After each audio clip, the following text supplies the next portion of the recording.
connection with the aims, objects, rules, and regulations of the Moorish Science Temple of America. I deem it proper to submit to you a brief statement of our organization covering its inception, rise, and progress of the Mohammedan religion, which I hope will be satisfactory to you and be the means of causing you at all times to adhere to the principles of love, truth, peace, freedom, and justice. The object of our organization is to help in a great program of uplifting fallen humanity and to teach those things necessary to make our members better citizens. Our divine and national movement stands for the specific grand principles of love, truth, peace, freedom, and justice. If you have race pride and love your race, join the Moorish Science Temple of America and become a part of this divine and national movement. Then you have the power to redeem your race because you know who you are and who your forefathers were. Because where there is unity, there is strength. Together we stand, divided we fall. The Moorish Science Temple of America is therefore appealing to all loyal, faithful Moorish members and the American citizens to help in a great lift and acts of this national and divine movement. I do hereby declare that you are Muslim under the divine laws of the Holy Quran of Mecca. Love, truth, peace, freedom, and justice. Allahu Akbar. God is the greatest, purity paid away for love. So we're going to start with some quotes from my brother Marcus Messiah Garvey, the Harbinger. Nationhood is the only means by which modern civilization can completely protect itself. Independence of nationality, independence of government is the means of protecting not only the individual, but the group. Nationhood is the highest ideals for all people. Education. Education is the medium by which a people are prepared for the creation of their own particular civilization and the advancement and glory of their own race. Happy Holy Day. Welcome in. Alhamdulillah, as always, as we've been instructed by our Grand Sheikh, Brother William Osiris Bey. Let's take a second, take whatever time you need to purify your intentions, to think about what we're here to do. Happy Holy Day, happy Holy Day, happy Holy Day. High honors to everyone. Once again, for the national call, high honors to all those who are doing their best to be themselves, because Noble Drew said, how did he begin to uplift the Moorish Americans? By teaching them how to be themselves. So you in doing what you do, going to work, going to school, doing community work, as long as you're doing it with principles, with honor and respect, you're doing your part in your community. We're not asking nobody to go out in the community and be somebody they not. We ask you to be yourself at all times and learn how to be yourself. And in Arabic, this word is called fitra. It's your nature in which Allah created you. And if you don't fall into the nature which Allah created you, if you don't learn how to trust in Allah, going back in this topic of Tawheed, the oneness of Allah, if you don't learn how to rely on Allah, see, Allah is odd, and I don't mean odd in the sense of strange. I mean odd in the sense of his oneness. He's not one as in like 1 + 1 = 2. He's as in he's the one where there's no number after him. That's what makes him one. He's the first without anything before him. He's the last without anything behind him. He created creation without a blueprint. So he's that one. He's not one and then there's a second. He's just one. And when you don't rely on Allah, when you don't rely on this oneness, and when you don't put your trust in your creator, what you're going to fall into is putting your trust in something that's created. Whatever that thing you put your trust in that is created, because it's a creation and it's not separate from creation as Allah subhanahu wa ta'ala is, he's separate from creation. You're going to fall into a category of things that is known as duality. So when you don't fully trust in the creator, what you fall into is something that has dual aspects. It has good and bad. So that thing that you're enjoying right now, in 20 minutes, it might upset you. In 30 minutes, it might make you sad. In 40 minutes, it might make you cry. It talks about this in the later chapters in the Circle 7. 1 minute man willeth, then he willeth not. Then he don't know if he willeth or he willeth not. So your willpower, if your willpower is attached to something other than Allah subhanahu wa ta'ala, Allah exalted is He, the perfect one. If your willpower, if the love and the things you have are attached to something besides that, you're going to fall into duality because you're loving things on this plane. Love and not demanding love in return is loving things from outside of this plane of existence. So it tells us throughout the Circle 7, as we get in these chapters, your joys are mingled with grief. What is the natural state of man? Misery. What is the prerogative of his nature? Misery, grief, and all these things. So that means when you're not connected to the higher self, when you're not connected to this concept of Tawheed, and really understanding what Tawheed means, you're going to suffer because everything on this plane, the good and the bad, are connected. Your joys. It said, what are his joys? It's the cause of your sorrows.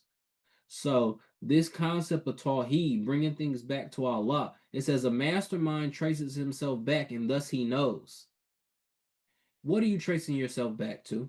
Are you tracing yourself back to your carnal creation? Or are you tracing yourself back to the oneness of Allah? If you trace yourself back to the oneness of Allah, Allah is what? The rootless root in the causeless cause, which means you would understand cause and effect. When you don't trace your things back to the ultimate cause, the ultimate reality, you are going to suffer because of that. Because when you don't understand things, this is a veil of ignorance, and ignorance causes you to be frustrated. And when you're frustrated long enough, you fall into grief because frustration means you can't handle what's in front of you, either because of ignorance or weakness.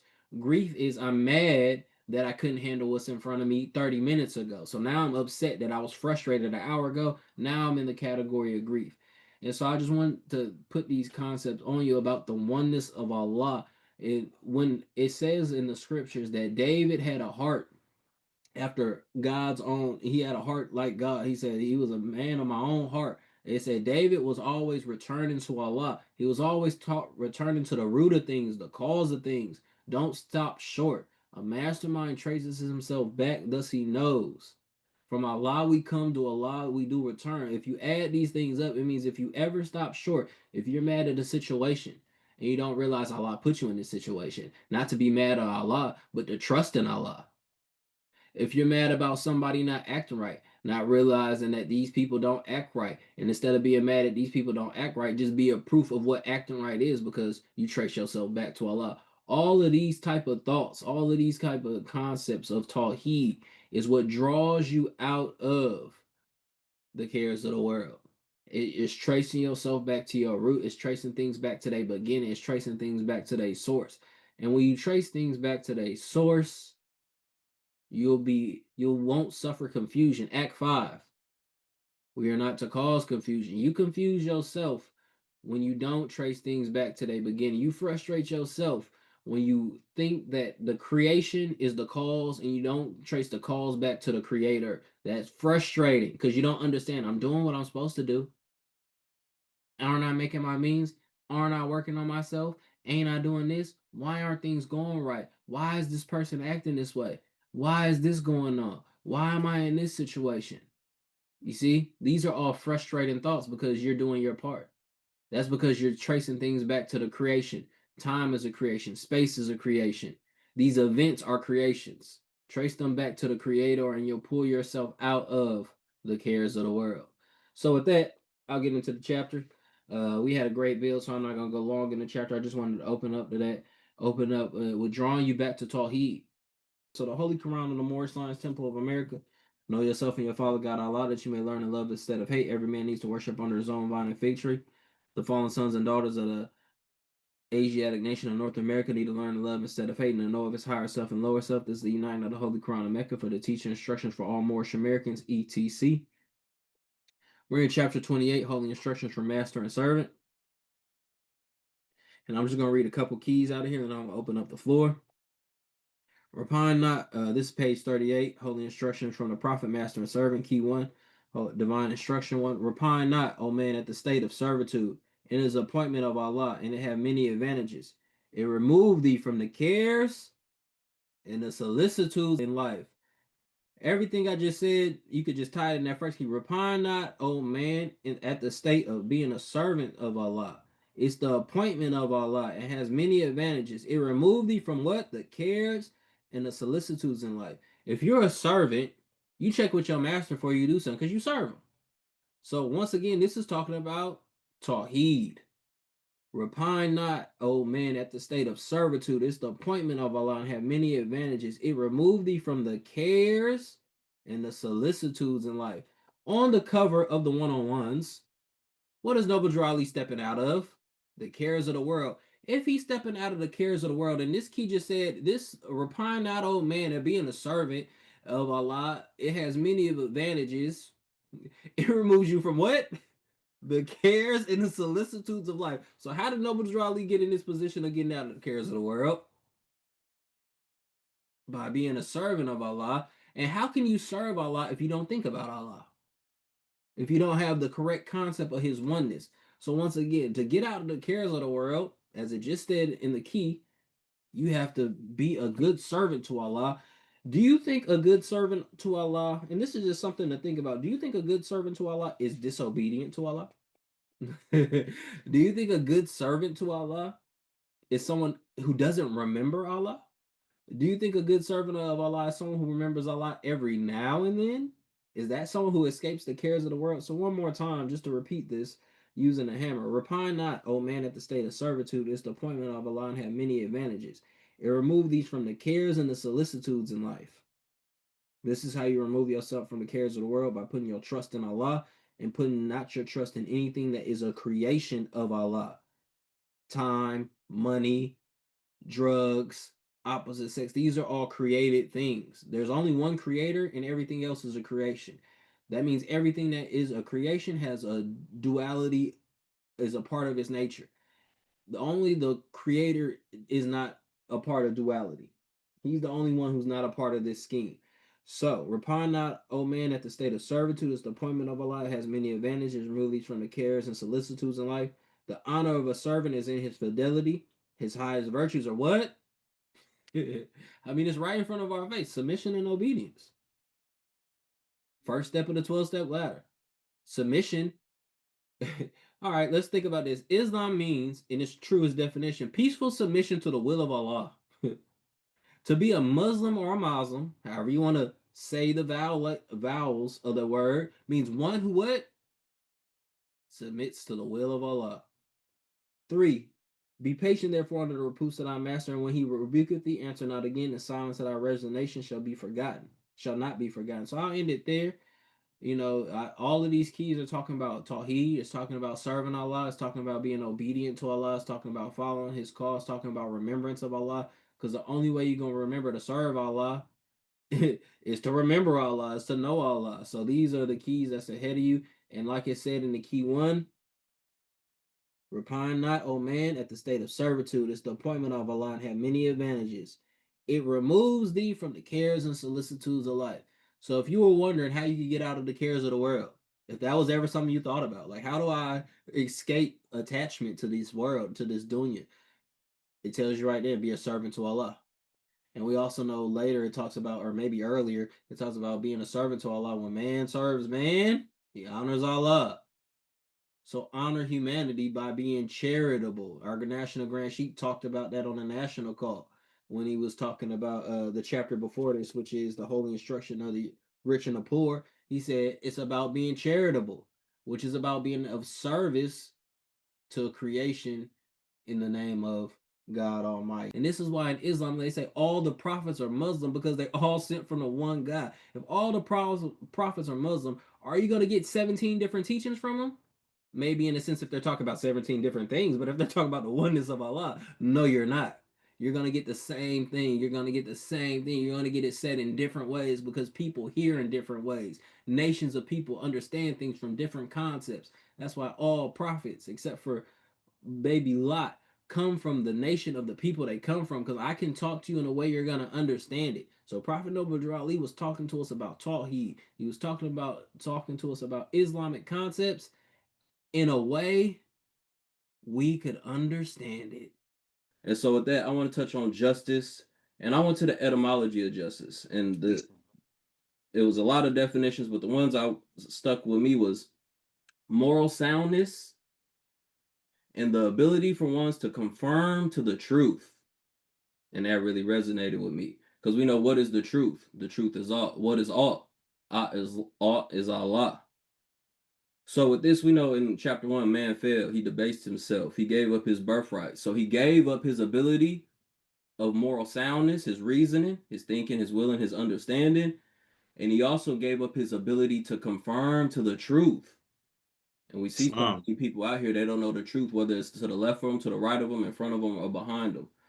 So with that, how do we regain this lost estate? How do we regain our ability to confirm to the truth? How do we regain our ability to maintain our moral soundness? Because it tells us we have a foe to fight in this cardinal nature, this fleshy thing. It has a hold on us. So with that, I'm going to go to the literature first, and I'm going to go to what is Islam. It's from the Prophet. Islam is a very simple faith. It requires man to recognize his duties towards God Allah, his creator, and his fellow creatures. It teaches the supreme duty of living at peace with one's surroundings. It is preeminently the religion of peace. The very name Islam means peace. The goal of man's life, according to Islam, is peace with everything, peace with Allah, peace with man. The Quran, the holy book of Islam, tells us that the final abode of man is in the house of peace, where no vain word or sinful discourse will be heard. The holy and divine prophet Noble Drew Ali says that a follower of Islam, in the true sense of the word, is one whose hands, tongue, and thoughts do not hurt others. The carnal doctrine of Islam is the unity of the Father Allah. We believe in one God, Allah who is all God, all mercy, and all powerful. He is perfect and holy, all wisdom, all knowledge, all truth, and these are some of his great attributes as far as we can understand. The unity of Allah is the first and foremost pillar of Islam, and every other belief hangs upon it. So that's the first and foremost pillar. But let's talk about the other pillars. And before I get into that, this is a non-sectarian temple, but I want to talk about the pillars of Islam because we practice Islamism, which still is a part of the pillars of Islam.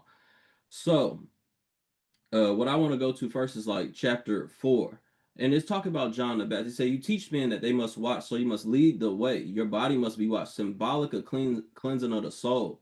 Mathano taught the harbinger, and he explained to him the inner meaning of the cleansing rite and how to wash himself and how to wash the multitude. So as I go through the pillars of the Islam, we already went through the first pillar, which he was talking about was Tawheed, the oneness of Allah. As we go to 2, 3, 4, and then eventually as we get to 5, remember that we're talking about the inner meaning of what is the reason that Allah has commanded you to pray. What is the reason he's commanded you to do charity? And what is the reason that he's commanded you to fast and ultimately your return onto him Hajj? And it says in the Surah of the Spider, Bismillah Rahim. Reveal what has been revealed to you in the book and establish prayer. Indeed, genuine prayer should deter one from indecency and wickedness. The remembrance of Allah is an even greater deterrent, and Allah fully knows what you do. So there, remember that the definition of justice was moral soundness, and it says the prayer is to stop you from indecency and wickedness. So that's how you maintain your moral soundness. The prayer ultimately, and then it talks about the remembrance of Allah is greater than that. So it's for you to ultimately gain what is known in Islam as taqwa or God consciousness, and to keep you away from the bad deeds. The national chairman, he talked about, falling back into these bad habits, looking back into the cares of the world. The prayer is there to stop you from doing that. Now let's go to the next pillar, which is charity. It says, "Oh believers, donate from the best of what you have earned and what you have produced from the earth. Do not pick out worthless things for donation, which you yourselves would only accept with closed eyes. And know that Allah is self-sufficient and praiseworthy. The devil threatens you with the prospect of poverty and bids you to the shameful deed of stinginess. While Allah promised you forgiveness and great bounties from him, and Allah is all bountiful, all knowing. He grants wisdom, to whoever he wills, and whoever is granted wisdom is certainly blessed with a great privilege. But none will be mindful except the people of reason." Now, reason is important here because we know that's one of the aspects of the soul. And in the circle 7, it tells us, how should his actions be right who have no rule over his life? Nothing can be what? Nothing can Just be just, which proceedeth not from what? reason. Reason. So taqwa or charity in this aspect is so you gain correct reasoning. People become attached to earthly things. So God tells you give some of that away. Help other people. And when you're helping other people, usually what we're to uplift fallen humanity, that's helping people. And when you uplift people, you're usually looking at people who are in a worse position than you. That's why you're trying to uplift them. And this humbles you. So this is how you detach from worldly attachments. Now we go to fasting. Oh, believers, fasting is prescribed for you as it was for those before you. So perhaps you will become what once again gain taqwa. Be mindful of Allah. And it also tells us what to be just. Thou must hear without what? Without thy passions. Passions. So all of these things, giving away your charity, all of these things are to overcome your carnal natures, your passions, your lusts, your desires, and to gain taqwa. Taqwa in Arabic is God consciousness in English, but in other ways it's translated into piety, into righteousness. So as we continue on, it tells us the committing to pilgrimage is made in an appointment month in an appointed months. Whoever commits to performing pilgrimage, let them stay away from intimate relations, foul language, and arguments during the pilgrimage. Whatever good you do, Allah fully knows of it. Take necessary provisions for the journey. But surely the best provision, once again, is God consciousness, taqwa, righteousness, and be mindful of me, O people of reason. So all of these acts are for your journey back to Allah, because paradise is known as a garden. In the garden, we've been talking about reaping and sowing. In the garden, you reap what you sow. Literally. You get what I'm saying? That's literally what a garden is. In this world, you work. There is no working in the hereafter. Nobody's a janitor in heaven. Nobody's working in heaven. So you're reaping what you sow from the deeds you've done. And this is what Allah has prescribed. So you gain taqwa. Now, why is gaining taqwa important? Why is gaining this consciousness important? Our national Grand Sheikh, he used to say all the time, and still probably says, gaining consciousness is a form of resurrection. So all of these acts, once you do them, is a form of resurrection. All the way till you go back to Allah, you keep raising to higher and higher heights. God says, remember, relate to them the truth, O prophet, the story of Adam's two sons, how each offered a sacrifice. One offering was accepted while the other was not. So he threatened his brother, I will kill you. His brother replied, Allah only accepts the offering of those with taqwa. So God only accepts the deeds from the righteous. Now, we talked about gaining taqwa. Why? And God only accepts taqwa. And this acceptance of God ultimately is for Allah's good favor, which everyone, all the prophets, all the righteous men, what they're chasing after is Allah's ridwan, his pleasure. This is what they want. They want God to be pleased with them. He said, I'll raise up a people who I am pleased with, and they are pleased with me. And it says, oh, humanity, indeed we created you from a male and a female and made you into peoples and tribes so that you may get to know one another. Surely the most noble of you in the sight of Allah is the one with the most taqwa. Allah is truly all-knowing and all-aware. So this is how you become loved in the eyes of Allah. This is how he sees your nobility. This is how Allah wants you to be, by doing these acts which purify you from the lust and the passion, so you can be just, so you can be righteous, so you can be the people of righteousness, so you can do these good deeds. And I'll end with this. And this was given to King David, peace and blessings be upon him. It said, oh, David, I place 5 things and 5 things, but people are looking for them in 5 other things and do not find them. I place knowledge and a thirst for it and an endeavor for it, but people are looking for it in comfort and do not find it. I place honor and obedience to myself, but people seek it in serving kings and do not find it. I place freedom from want and contentment, but people seek it in too much wealth and do not find it. I have placed my pleasures in the discontentment of the self, but people look for it in contentment of the self and do not find it. I have placed ease and comfort in paradise, but people look for it in the world and do not find it. So, alhamdulillah, I just, like I said, non-sectarian, there's no compulsion in religion, but I wanted to show some of the inner meanings of these acts and why you're doing them and what the attainment of them. We say the gifts of understanding are the treasures of Allah. So if you understand what you're doing, you would do it with more vigor, you would do it with more enthusiasm, and you will do it at a level that is more acceptable to Allah. People start with blind faith, but in Islam, it says it's better to have faith based on knowledge. That's one of the highest attainments you can have. So with that, I yield the floor. Happy Holy Day.